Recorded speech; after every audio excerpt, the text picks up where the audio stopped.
Every single Tuesday for the last 8 weeks, you and I, actually not every Tuesday, um 8 weeks or 9 straight weeks, including one that we missed when we were in New York. But we redid it on Wednesday, so it doesn't really matter. So 2 straight months, we have done every single position group at LSU, breaking them down the way that I see it. You might agree, you might disagree. We have broken each one of them down.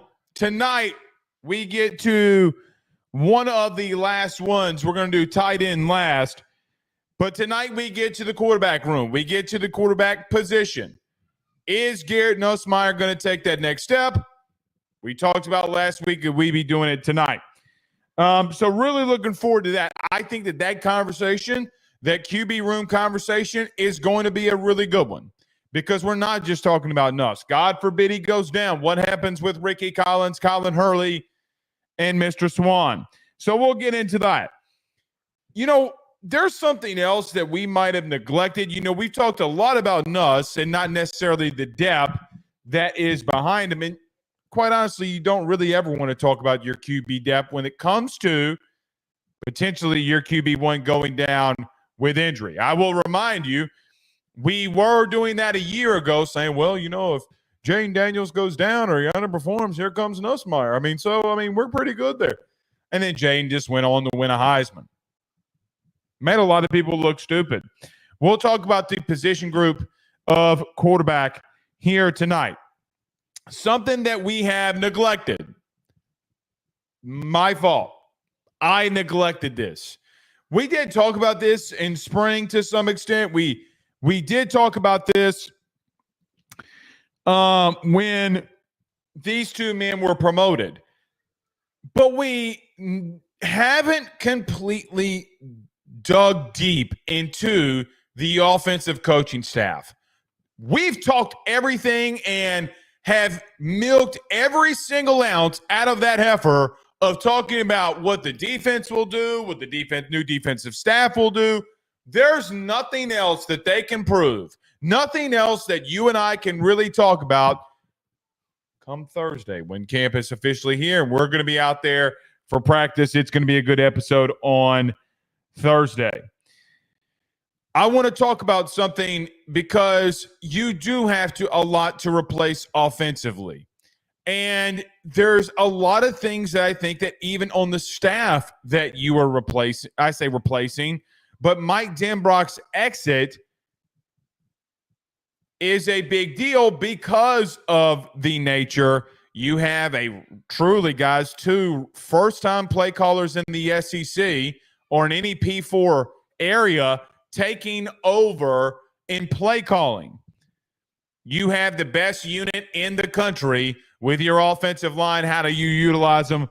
We'll break that down here tonight. Also, at the end, okay, we will, and I am going to do this. I know I say I always do it, and we only get to a couple, and we don't get to all of them. You can even fire some in now, and maybe the guys in the back can just, highlight some of them or hold on to them for when we are done. Tonight, after I am done giving my spiel here, I am going to ask you questions. It's like our own version of mailbag. I am going to take your thoughts, questions, concerns inside of this chat. I got 2 questions that I want to ask you, though. Number 1, if I allowed you to go to practice tomorrow or Thursday, if I allowed you to accompany me, which you can't do, unfortunately, but if I told you, hey, you're coming to practice with me on Thursday, what is the first thing that you want to see on the field? Not like, oh, let's go through football ups. None of that. What do you want to see if you were at practice on Thursday? We'll talk about that at the end. I'll let you start thinking about that as the show marinates and goes on. At the end, I got to ask you another question. What player are you watching? What player do you think is the most critical at the end of the year? Let me give an example. I told you this last week, and it was a clip that kind of went viral. I think like over 55, 60,000 views on it. But last week we had a clip and a thing about Caleb Jackson. We talked about the running back room. You might remember that. See all the posts out there now about Caleb Jackson? Your running back could be potentially, if he takes that next step, guys, he's got the talent. He's got everything in front of him. Can he pick up and pass pro? Can he catch out of the backfield? That can he improve? He was very electric a year ago, but I'm telling you, y'all thought I was crazy. I had people in the comments when we did these segments, and we would clip them on social media, wherever, and you'd send in, Blake, Caleb Jackson's 220. He ain't no 230. Shit, they're saying he might be around 232 and hasn't lost that burst. By the way, when the season starts, he's going to be 225 because during the summer and going to practice and working out and walking to class, he's going to lose weight. Smart on him to fuel up, get 232, then get down to what will probably be. Yes, we're going to start getting into camp, and we're going to say, Blake, what did you just say about Caleb Jackson? So we'll see. All right. Let's get to it. My connection's bad.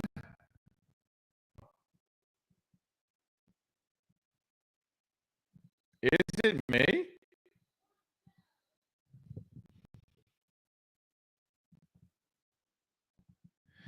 All right. I don't know what's going on here. Let me see if I can hear it on my side.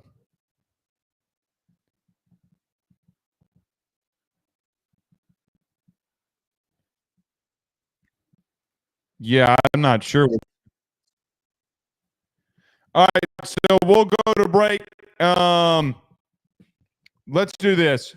We're going to regroup here. If you can hear me, we're going to regroup and then come back. Hopefully I don't have to give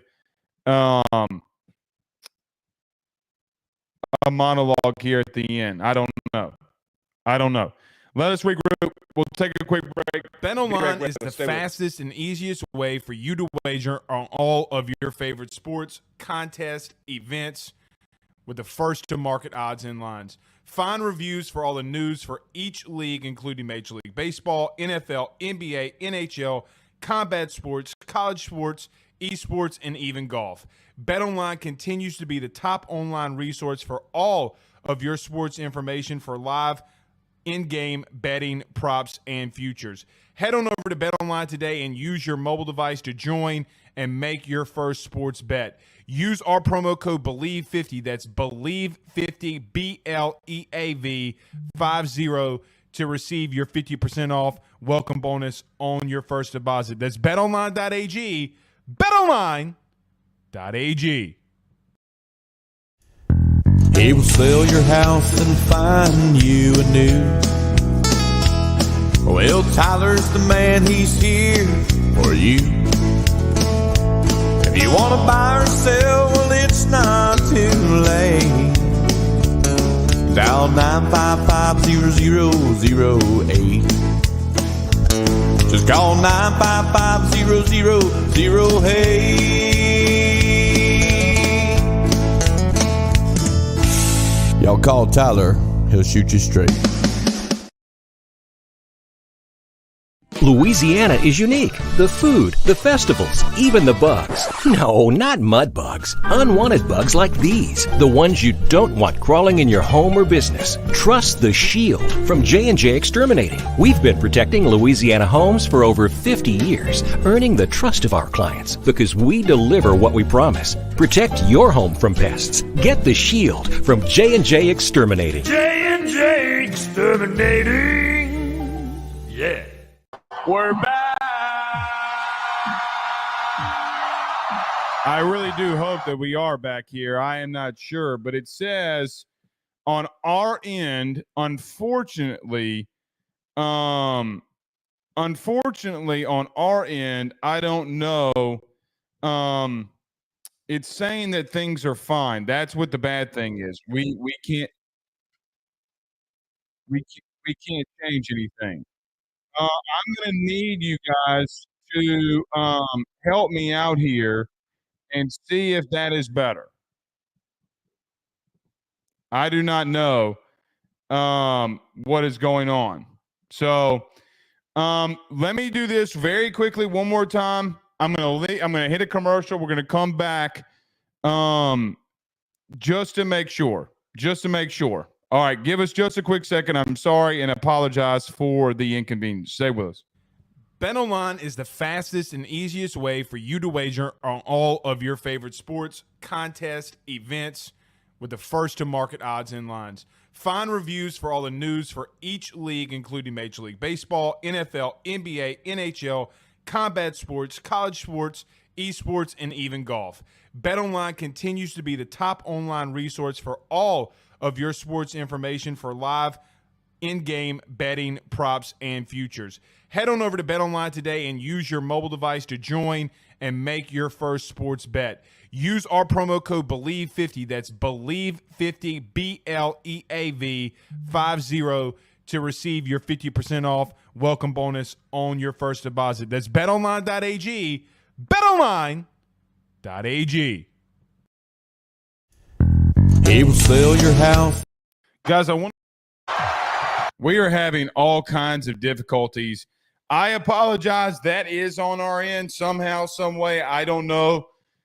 Everything that we have tested is good so far, so I am not sure. I am not sure what's going on. Just let us know in the comments if we're good to go here, and we'll try to get to it. Just to make sure, give me a thumbs up, thumbs down. Are we good? We bad? What is going on here? We'll greatly appreciate. All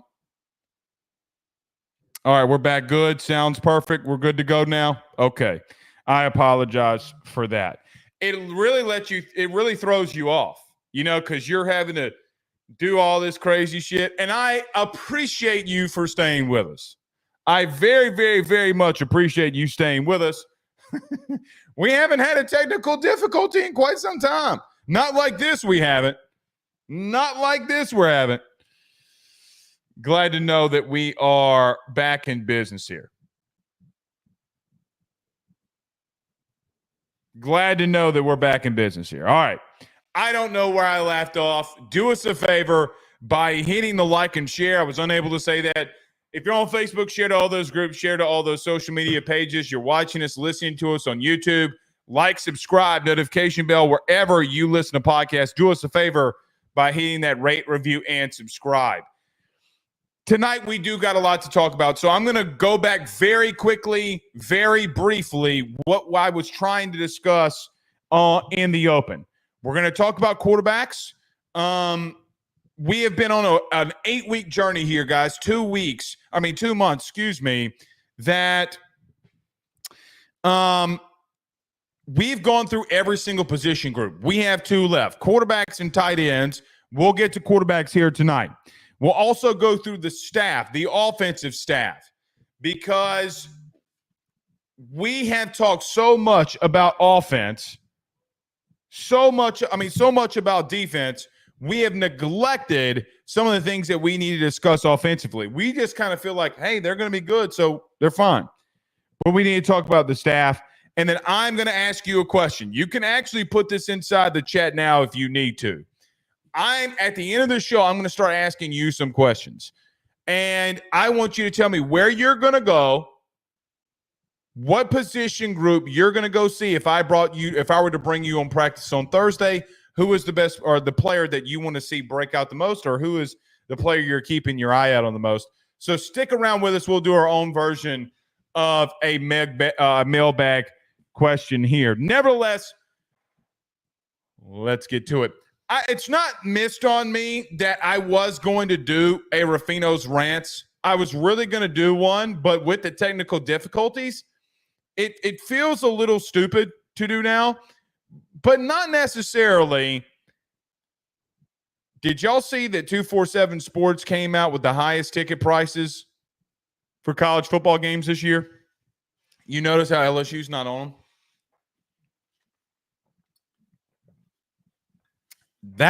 That's going to change quick.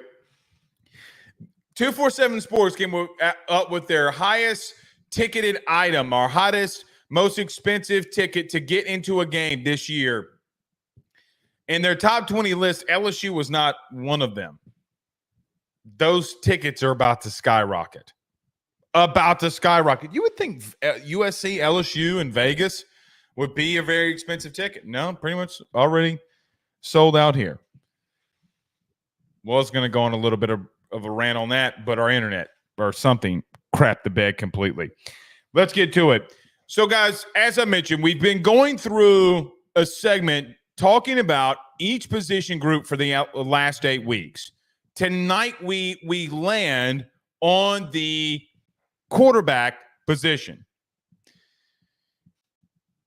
We feel as a fan base, I would assume that the team feels good, the coaching staff feels good about where you stand right now at quarterback, especially with your starter. You know, there's something, and Miles Brennan taught us this more than anybody. A fan base will latch on to a quarterback that will sit and wait their time. Right?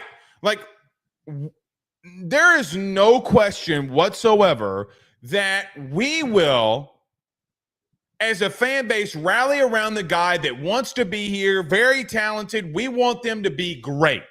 That is what Nussmeier is. It's what Matt Flynn was. It's what Miles Brennan was hoping everybody thought that he would be. But Garrett Nussmeier comes into his 4th season at LSU, getting a chance late in the season in his freshman year. Then Brian Kelly comes in, doesn't waver, doesn't transfer. Miles Brennan comes out of the transfer portal, comes back to LSU, and then you go and get which would potentially be, or not potentially be, which would be the Heisman Trophy winning quarterback in Jayden Daniels out of the transfer portal. Did Brian Kelly win the SEC? So many questions. But Garrett Nussmeier came back and sat behind Jayden for the last 2 years when in year 1, Jayden won the West, and then in year 2 when he won the Heisman. I think Garrett, as it stands today, is by far one of the more talented quarterbacks in the entire SEC. There is a laundry list of really good quarterbacks in this league and a lot of guys that have had playing time, you know, and in no even real particular order. You know, I look at Brady Cook at Missouri. I look at Jackson Dart at Ole Miss. I look at Carson Beck at Georgia. What is Brock Vandagriff going to do at Kentucky? Jalen Milroe led Alabama to the playoff last year. Even though Billy Napier was getting so much flack from the college football world for the lack of competence at times that they put on the football field, Graham Mertz vastly improved under Billy Napier than where his previous stop was.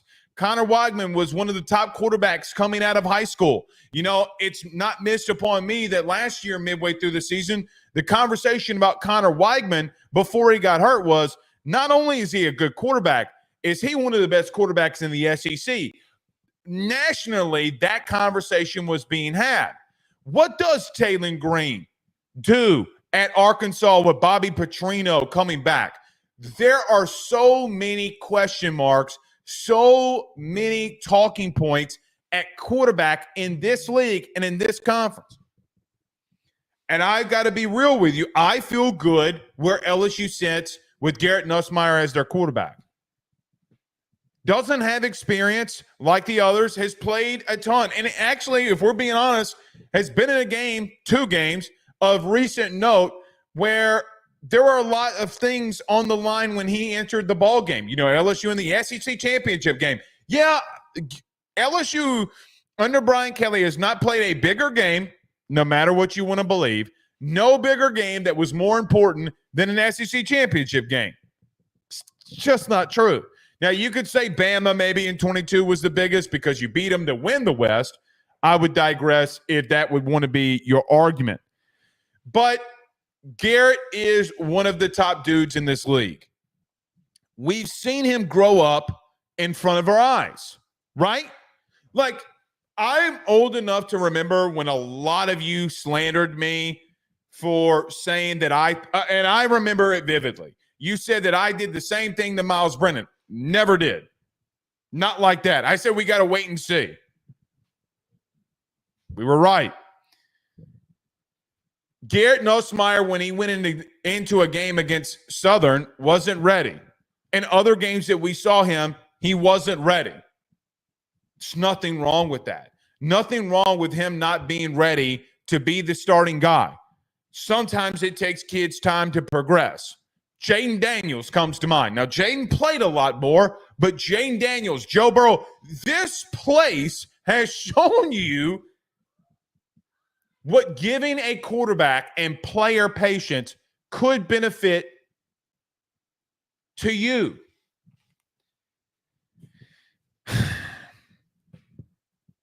But he's got the keys now. It is his offense to navigate. It is his team to navigate. And we have not gone into a season with him being QB1. Now, a lot of people in 22 didn't think Jaden was going to win that game or win that job. You were kidding yourselves if you thought he wasn't. Always told you were. Garrett, from where he started to where he is now, I think is the biggest deal. Because when you go back and look at the 5 games that Garrett played in, the last 5 that he played at LSU, you know, the bowl game 2 years ago when he split time with Jaden Daniels was 11 for 15, had a 73% completion percentage, did throw a bad pick, is what it is, 173 passing yards, 2 touchdowns. He comes in the game before that against Georgia in an SEC championship game, goes 15 of 27. That has to get better. It will. It has. For 294, 2 touchdowns, and an interception.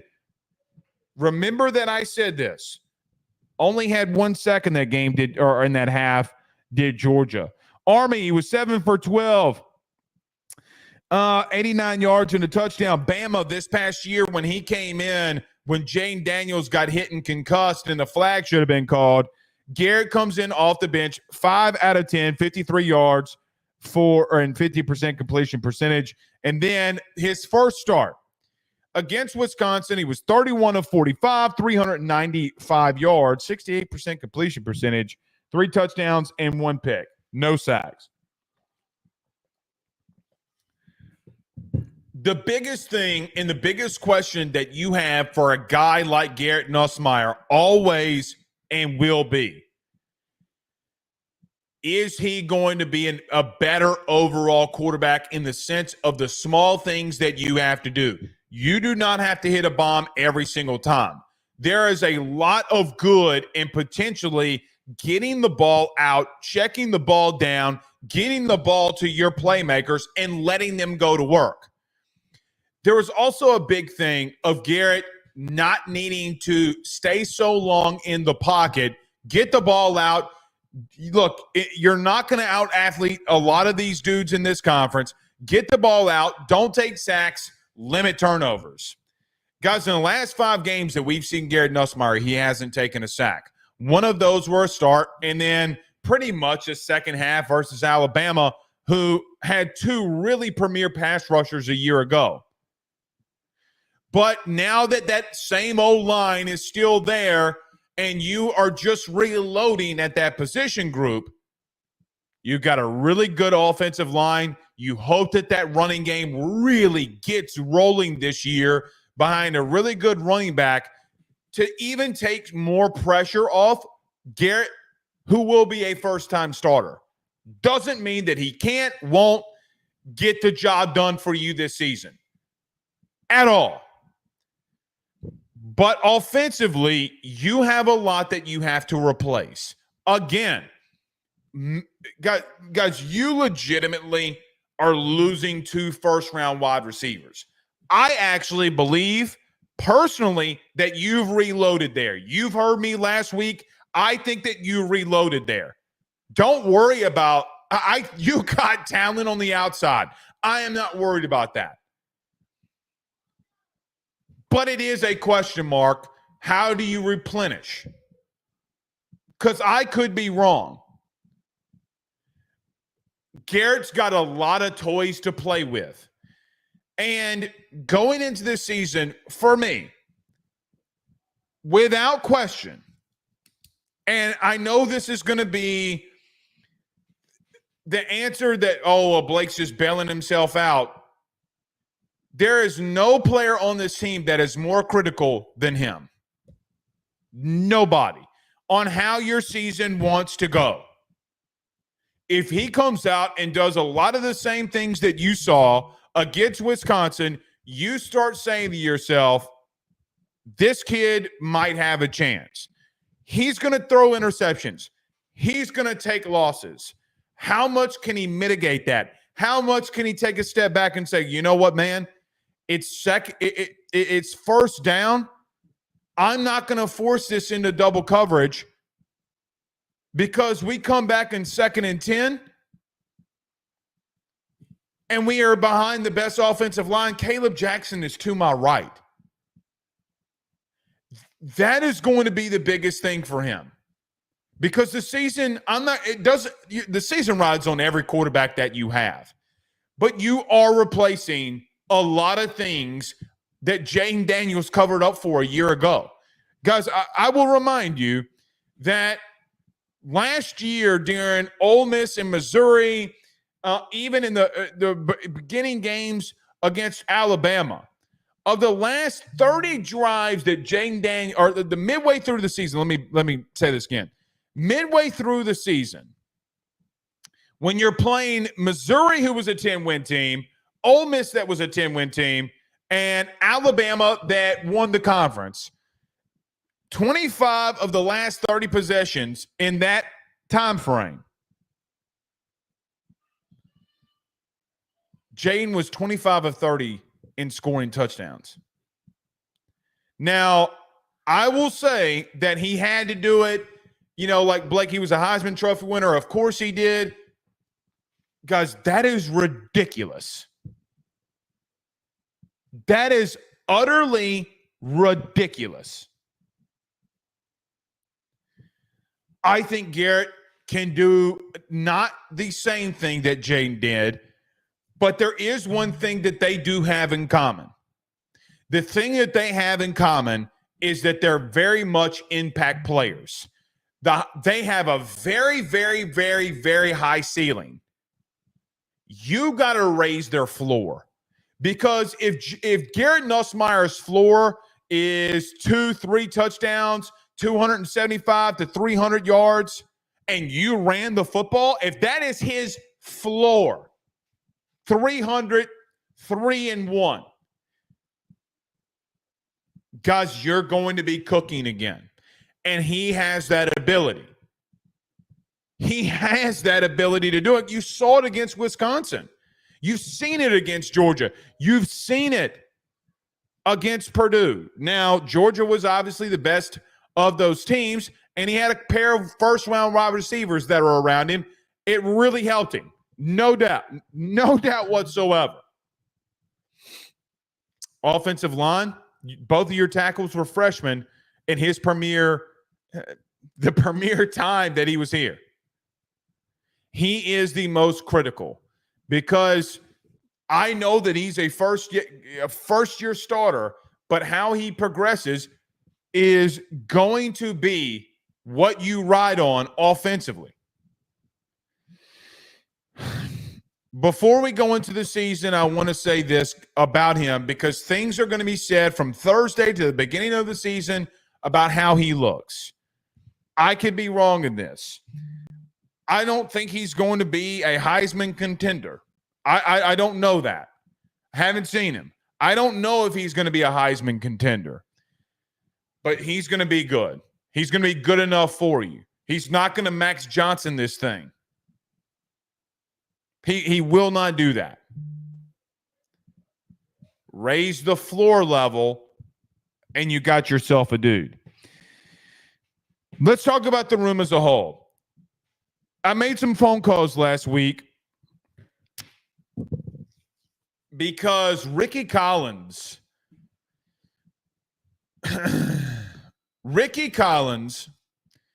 won the Freak of the Week. Pause. The Freak of the Week is what LSU calls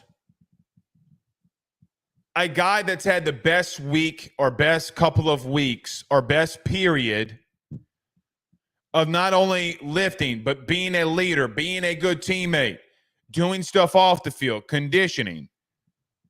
Ricky Collins won it? Okay.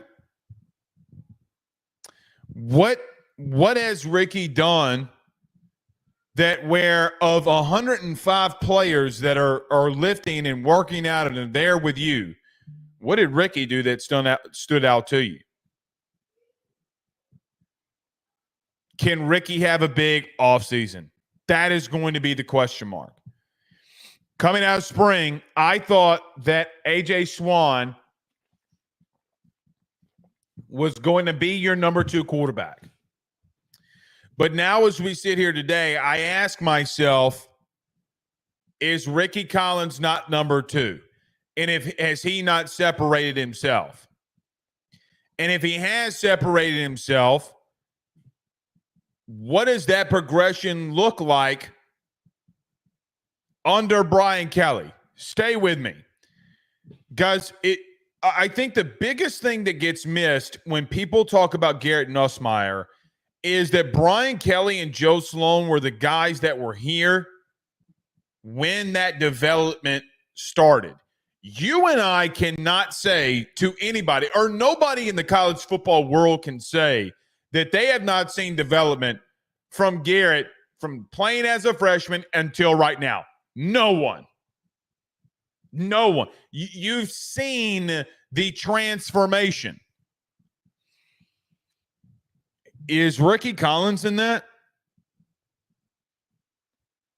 Is Ricky Collins in that? Because if he is, guys, I mean, I know that you have Bryce Underwood that is coming in, but if you have a guy that is still taking that next step, we got to have a conversation of, hey, man, since Brian Kelly has been here, you saw Garrett transform. He's looking really good. And now Ricky Collins is kind of like, oh, shit. Oh, shit. Bruh, that's Ricky. We will find that out starting on Thursday. Can he take that next step? But you have a young room with not a lot of experience. That's why you bring in A.J. Swann, because Ricky hasn't seen that experience. Guys, what have we seen from Swann? Guys, I mean, if he can be serviceable at Vandy, I know that A.J. Swann had a very tough spring. Very tough spring. But I question, like, how, I mean, because he committed to LSU and was thrown in the fire. Didn't get any prep work, none of it.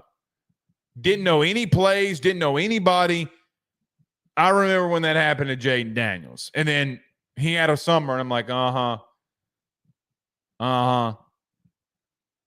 Sure it did. I think you got talent. I think you have guys with traits.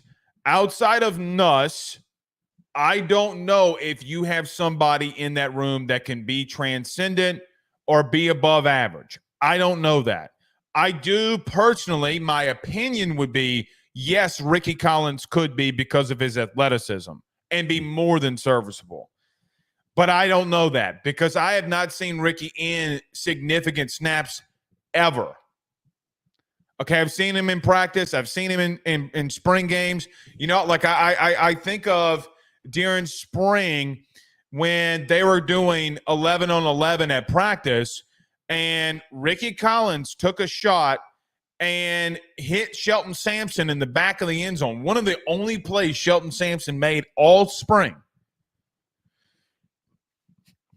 And it was a dime to Shelton Sampson in the back of the end zone, put it right in his breadbasket.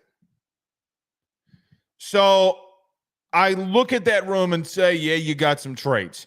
If Nuss goes down, guys, I got to be honest, I have no idea what's going to happen there.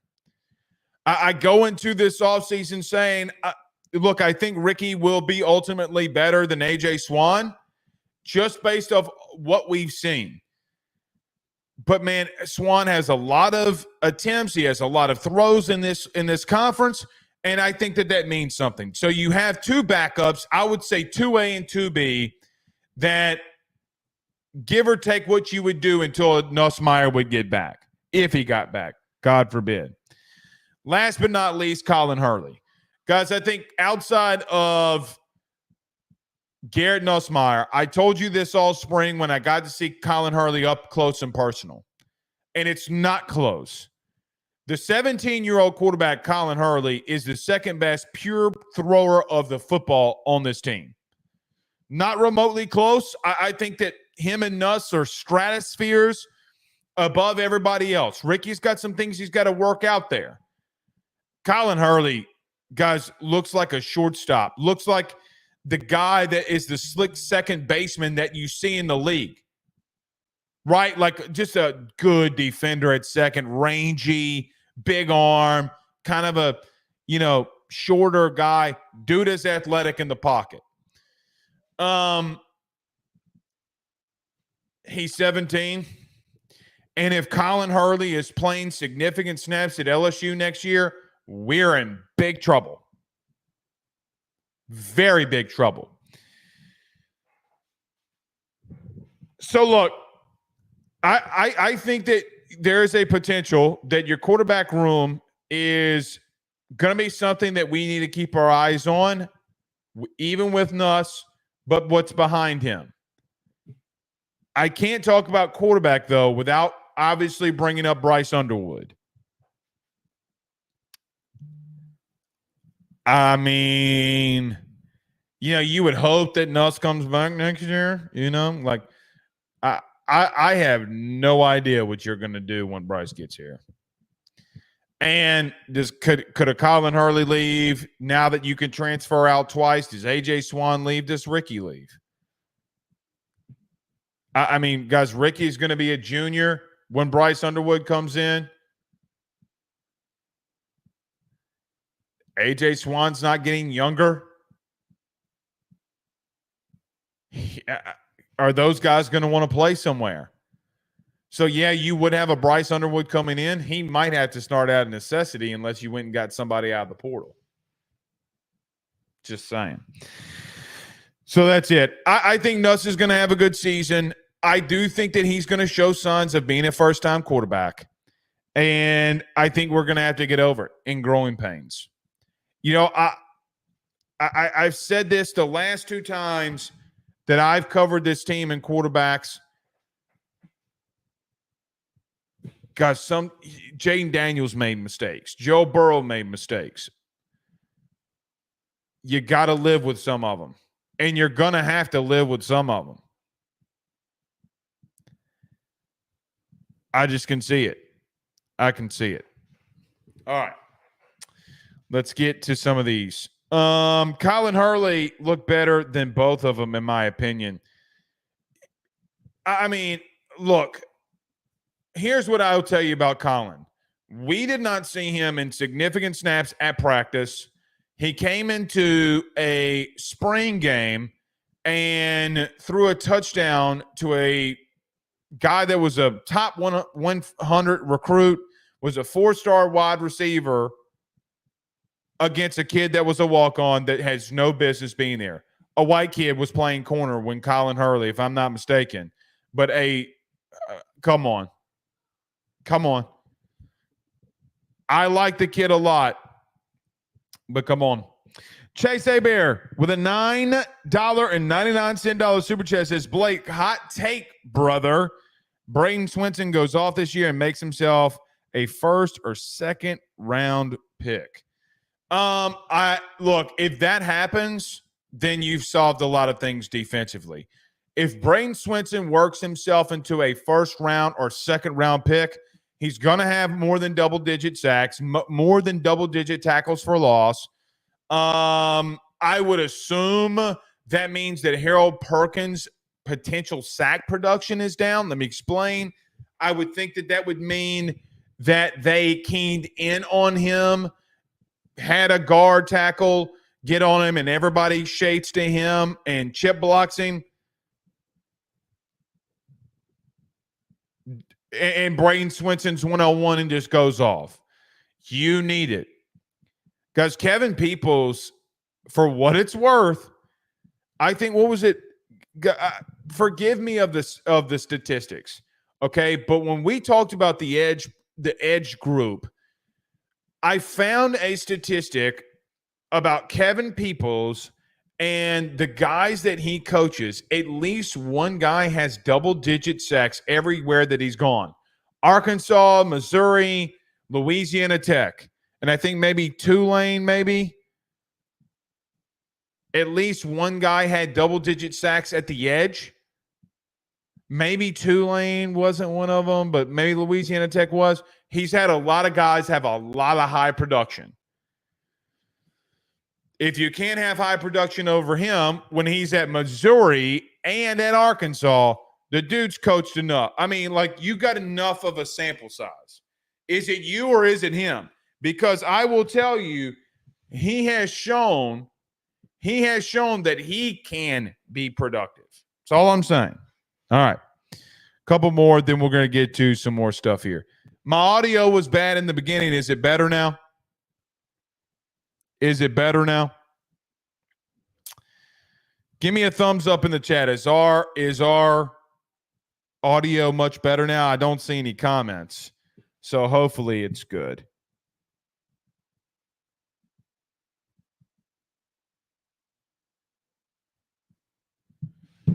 Hopefully it is.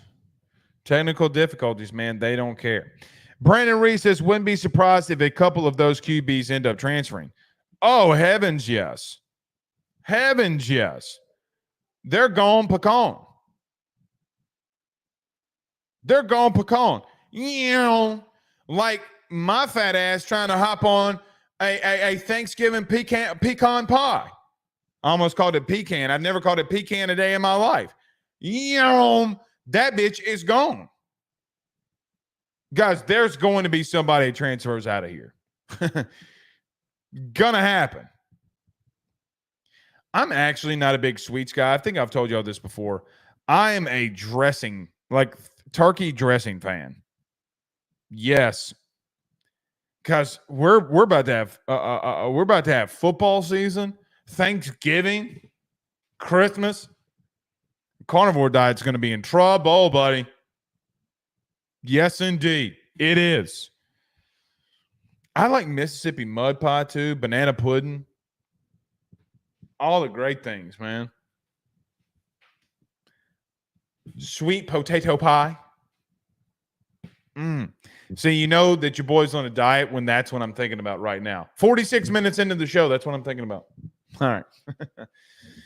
We'll come back. We'll talk about the offensive staff. This LSU, for what it's worth, can they outstaff teams next year? We've talked a lot about the defensive staff. Let's talk about the offensive staff. Let me get to a quick break.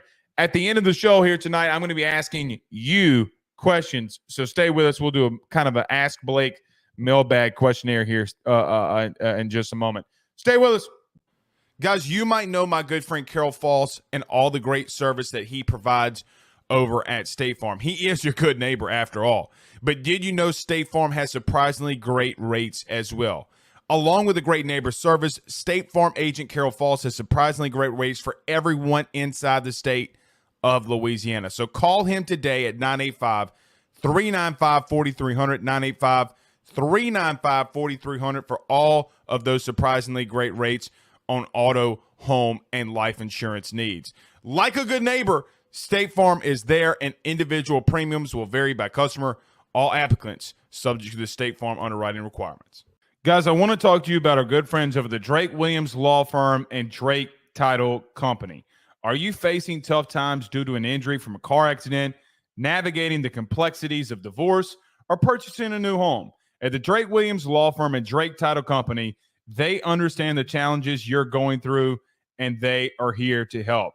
The lawyer team of Ernie Drake III, Ryan J. Williams, and Summer Vignair, along with Morgan Daniels, have the experience and proven track record to give you that peace of mind. Give them a call today at 985-386-7600. That's 985-386-7600 to schedule a free consultation at their brand new office located in historic downtown Ponchatoula. They're also doing a special, the AYS special. If you're refinancing or closing on a home in Southeast Louisiana, request the Drake Title Company to handle your closing. If you mention Blake Ruffino and AYS, you're going to receive a $400 discount on title fees. Again, give them a call at 985-386-7600. Let them know that Blake Ruffino sent you on by.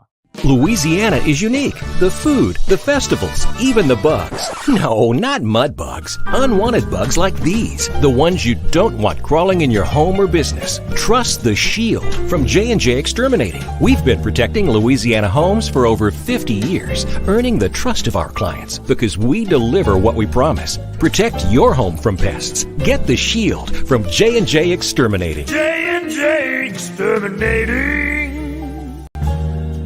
J&J has protected Louisiana homes and businesses for over 60 years. Call him today, make the pests go away.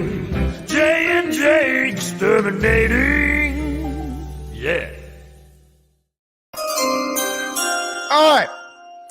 Let's get this thing rolling, y'all. You know what is the best thing that I think that has ever happened going into 2024 season for LSU football? That Mike Denbrock left. Yep, you heard me right. I am so glad that Mike Denbrock left at the time that he did. I am not happy that Mike Denbrock left. Just going to throw it out there. Not happy.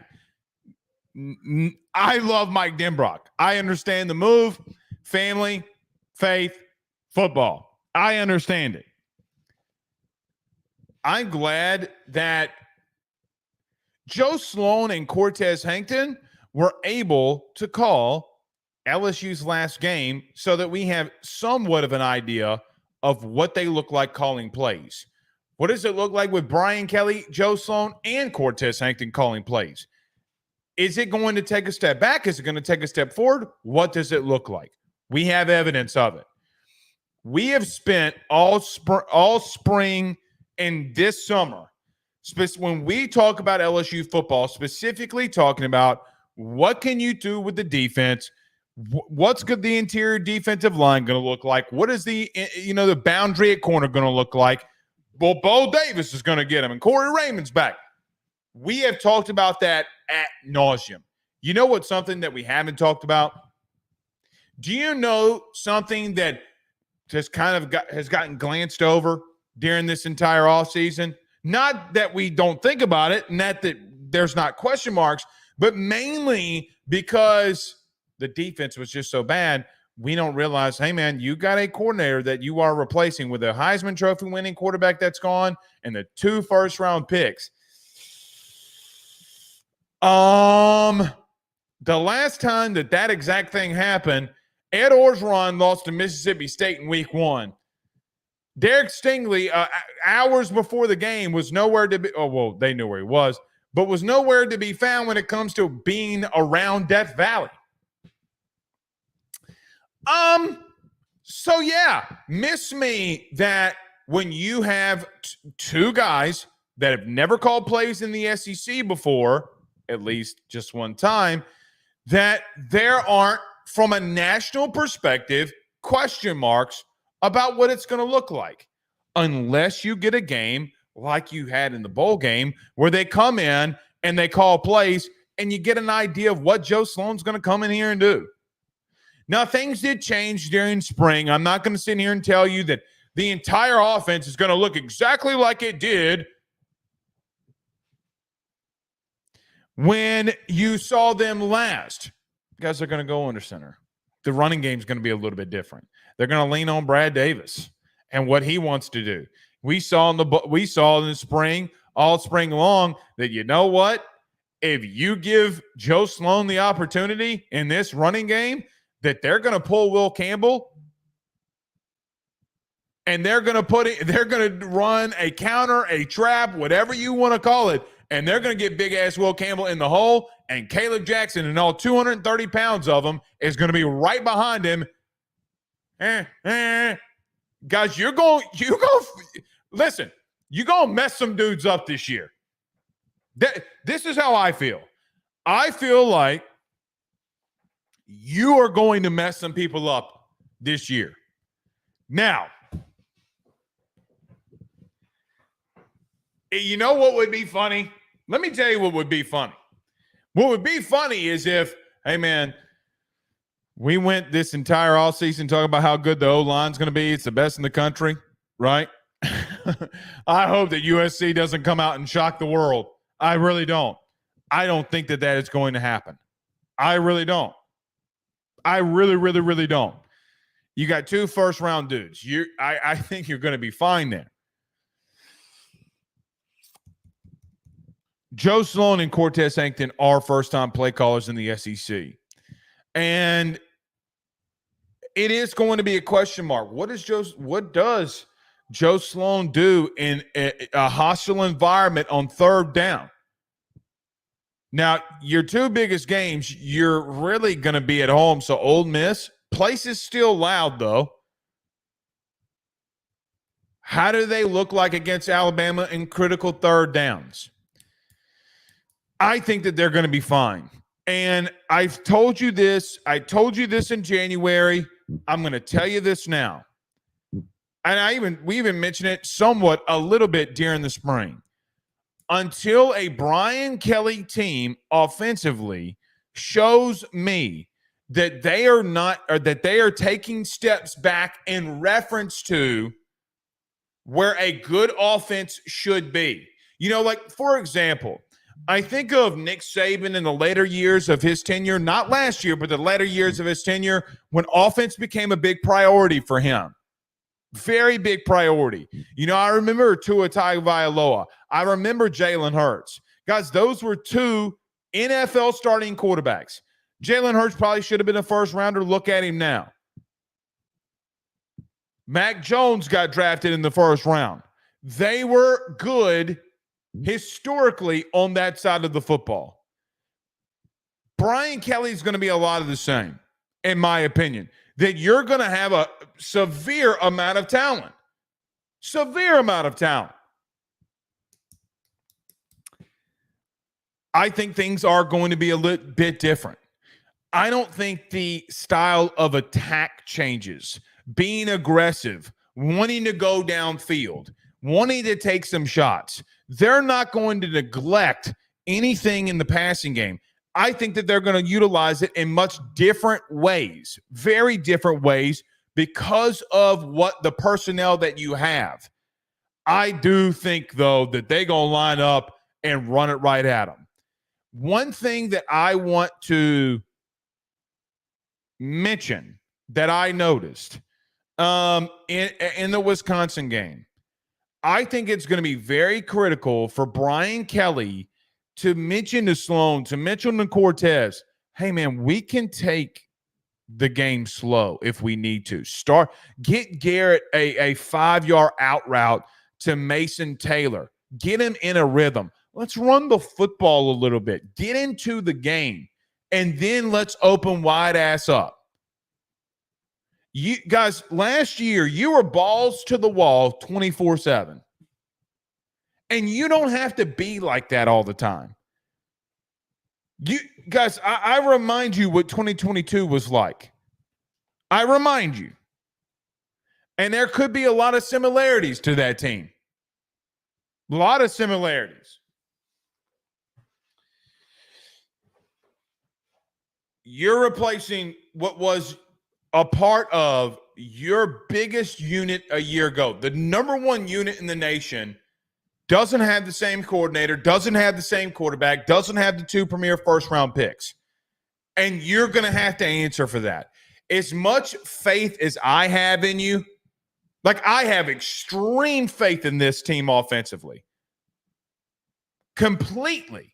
I have faith in you. What I believe at this exact moment is not going to be what is reality or what the nation will perceive from you come college football playoff time. Man, you got answers. I mean, you got questions to answer. There is one chess piece here, though, that I haven't moved. And talking about the offense and talking about play calling and offensive staff.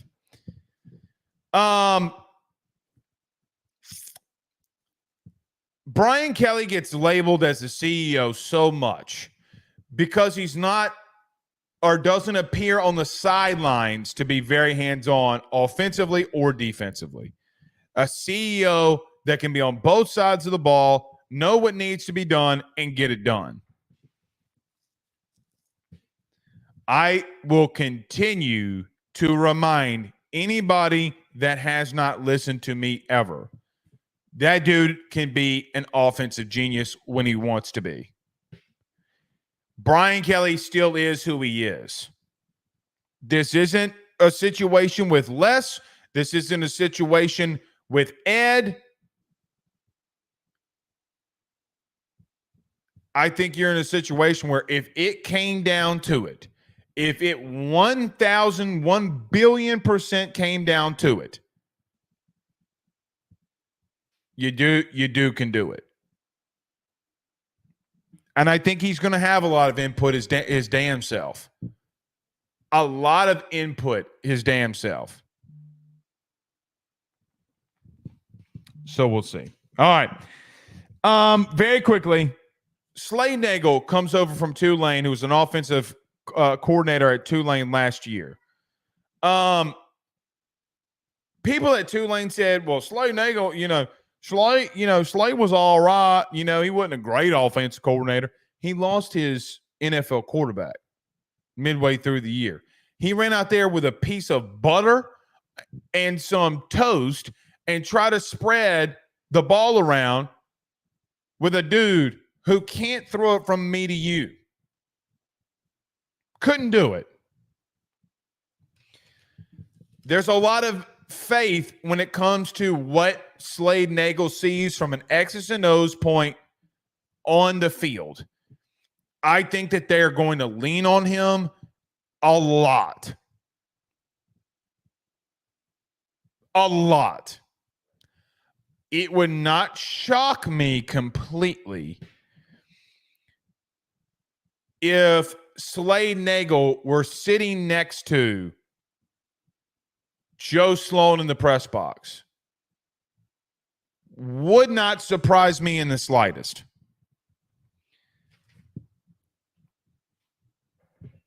Remember, your boy said that.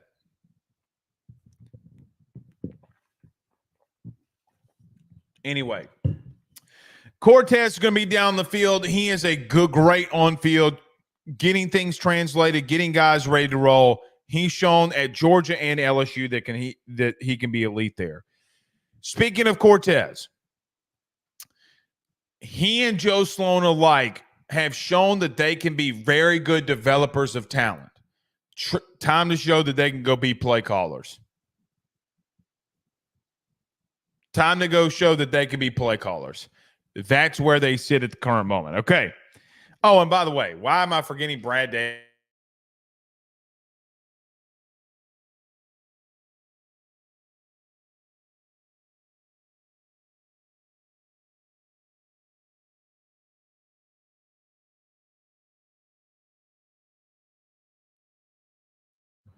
This fucking show is fucking cursed. This show is fucking cursed. I everything just went dark. That's what she said. Episode 973, you can go kiss my ass.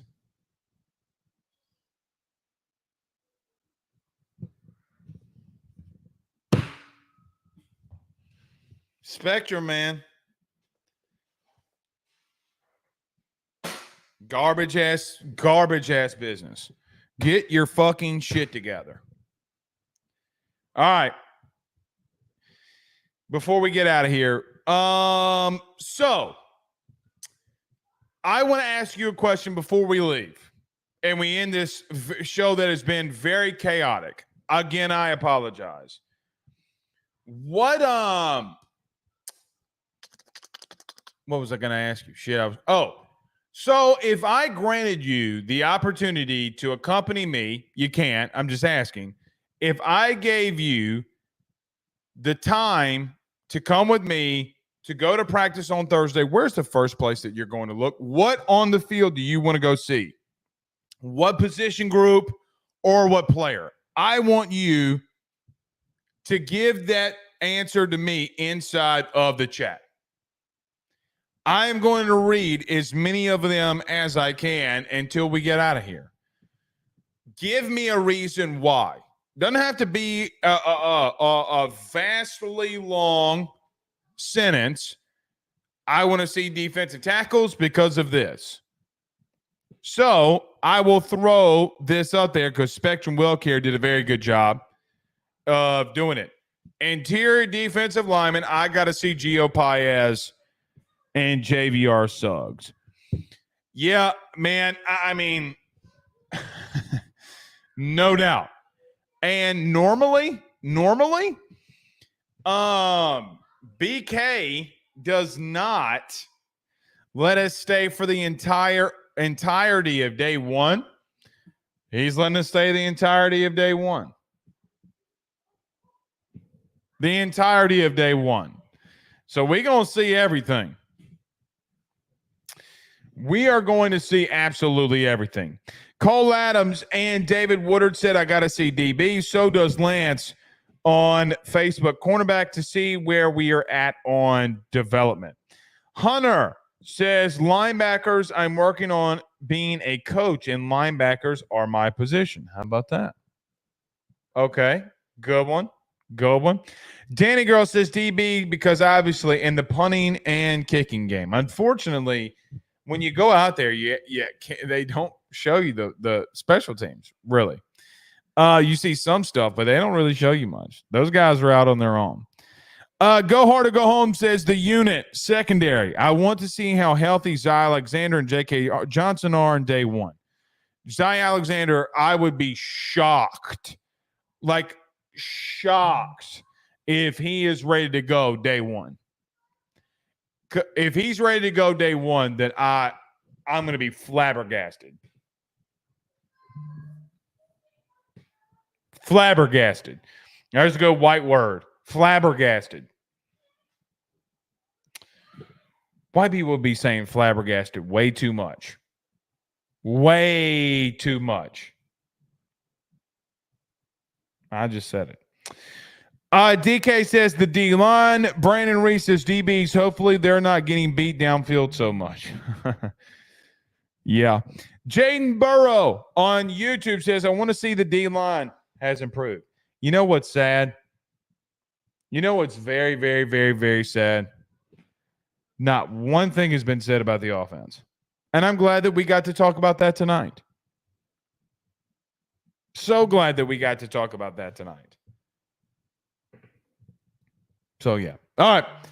We will see y'all again tomorrow. One more day, one more episode, and then we're going to come back and practice is here. It's going to be so much fun, man. So much fun. Until then, y'all have a good night. Peace.